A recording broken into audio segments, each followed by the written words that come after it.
আজকের গল্প এক মায়ের বেঁচে থাকার লড়াই। চারুবালা দেবীর এক সময় সবাই ছিল, স্বামী, ছেলে, মেয়ে থেকে শুরু করে সকল আত্মীয় পরিজন। কিন্তু আজ তিনি বড়ই একা। তাই চারুবালা দেবী রাস্তার পাশে বসে বৃদ্ধ বয়সে শাক পাতা বিক্রি করে। কী এমন ঘটে গেল চারুবালা দেবীর জীবনে যে তাকে এখন রাস্তায় রাস্তায় শাক পাতা বিক্রি করে খেতে হচ্ছে? আসুন এবার জানি ভেতরের ঘটনা। স্বামী সন্তানদের নিয়ে ভালোই সুখে দিন কাটাচ্ছিলেন চারুবালা দেবী। তার স্বামীর একটি মুদির দোকান ছিল, সেটা থেকে যা আয় হতো তা দিয়ে তাদের সংসার খুব ভালোভাবেই চলে যাচ্ছিল।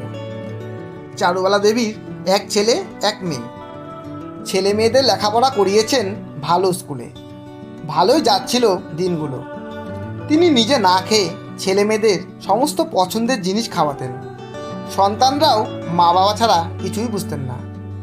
এরপর ছেলেমেয়েরা আস্তে আস্তে বড় হলো। ছেলে লেখাপড়া শেষ করে তারপর শুরু করলো চাকরি, আর মেয়েটাও বড় হয়ে গেল। এরপর একটি ভালো ছেলে দেখে মেয়েকেও বিয়ে দিয়ে দিলেন। তার কিছুদিন পর ছেলেকে একটি পছন্দ মতো মেয়ে দেখে বিয়ে করালেন।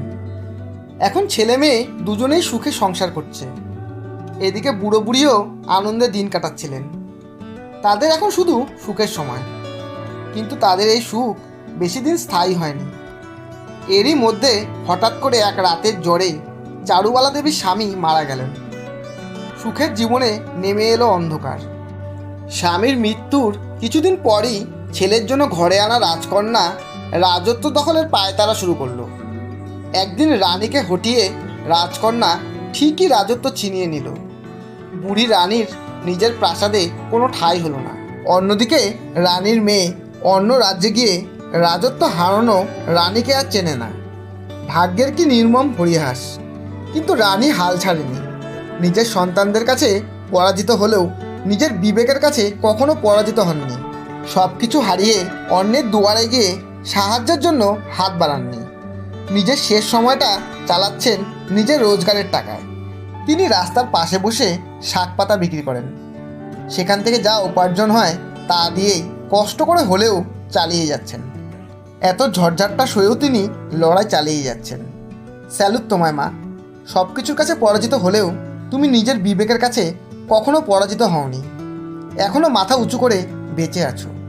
ধন্যবাদ।